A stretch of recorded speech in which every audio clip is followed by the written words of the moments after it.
ইতিহাসের পাতা ঘাটতে গিয়ে নেইমারের ইতিহাস দেখলে আপনি আঁতকে উঠবেন। ফুটবল ইতিহাসে সেরা কামব্যাকের গল্পটি এই মহানায়কের নামেই লেখা আছে। শেষ 5 মিনিটে দুর্ধর্ষ 3 গোলে অবদান রেখে সে বুঝিয়ে দিয়েছিল ফুটবল তার পায়ের জাদু। সেদিন অবাক হয়েছিল মাঠে থাকা হাজার হাজার দর্শক, কোচ, এমনকি সতীর্থ লিওনেল মেসিও। সবাই অবাক হয়ে তাকিয়েছিলেন ব্রাজিলিয়ান এই সুপারস্টারের দিকে। কি হয়েছিল সেদিন? 5 মিনিটে নেইমার কি করেছিল? কেনই বা এই সময়টাকে বলা হয়ে থাকে ইতিহাসের সেরা কামব্যাক? চলুন বিস্তারিত দেখি। উয়েফা চ্যাম্পিয়ন্স লিগের রাউন্ড 16 কোয়ার্টার ফাইনালের লক্ষ্যে মাঠে নেমেছিল পিএসজি বনাম বার্সেলোনা। নেইমার, মেসি, সুয়ারেজের মতো ভাগা ভাগা তারকা থাকতেও প্রথম লেগে পিএসজি 4-0 ব্যবধানে হারিয়েছিল বার্সাকে। অর্থাৎ দ্বিতীয় লেগে বার্সাকে ম্যাচ জিতে করতে হবে 5টি গোল। সবাই হাল ছেড়ে দিয়েছিল। স্বাভাবিকভাবে এমন ব্যবধানে ম্যাচ জিতা সত্যিই অসম্ভব, কিন্তু সেদিন ব্রাজিলের এক নায়ক বলেছিল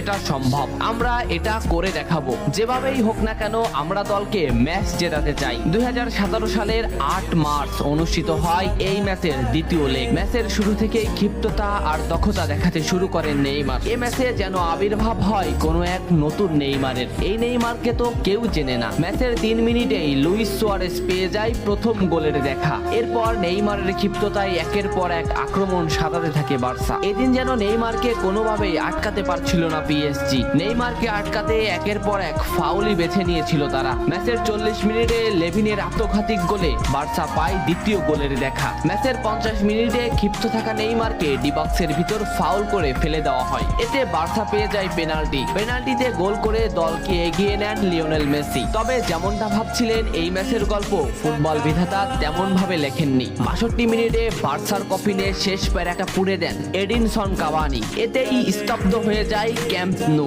আশা ছেড়ে দেন বার্সা কোচ লুইস এনরিক। শুধু কি তাই, স্তব্ধ হয়ে যান লিওনেল মেসিও। তবে সেদিন একজন দমে যায়নি। নামটা কি? কমেন্ট করে জানান। বার্সা গোল হজমের পর লিওনেল মেসি ম্যাচের সম্পূর্ণ দায়িত্ব দেন নেইমারের উপর। আবারও শুরু হলো খেলা। ডি বক্সের বাইরে নেইমারকে ফাউল করে ডি মারিয়া। এই পজিশনে 88 মিনিটে বার্সা একটা ফ্রি কিক পায়। তবে এই ফ্রি কিকের দায়িত্ব নেইমারের কাছে বুঝিয়ে দেন মেসি। শট করেন নেইমার এবং করেন অসাধারণ গোল। এই ফ্রি কিকটা বার্সার ইতিহাসের সেরা ফ্রি কিকের একটি হয়ে রয়েছে। এর 2 মিনিট পর সুয়ারেজকে আঘাত করে পেনাল্টি পায় বার্সা। পেনাল্টি নিতে আসেন নেইমার জুনিয়র। সেদিন বার্সা নেইমারের উপরই আস্থা খুঁজে পেয়েছিল। পেনাল্টিতে অসাধারণ গোল করেন নেইমার। এমন পরিস্থিতিতেও 5 গোল করে ম্যাচ সমতা এনেছে বার্সা। এর কিছু সময়ের পরে চলে আসে সেই মাহিন রক্ষণ। ম্যাচের এই মোমেন্টটা লক্ষ্য করুন। ডি বক্সের কিছুটা সামনে নেইমারের পায়ে বল। নেইমারকে আটকাতে গেল প্রতিপক্ষের একটি খেলোয়াড়, কিন্তু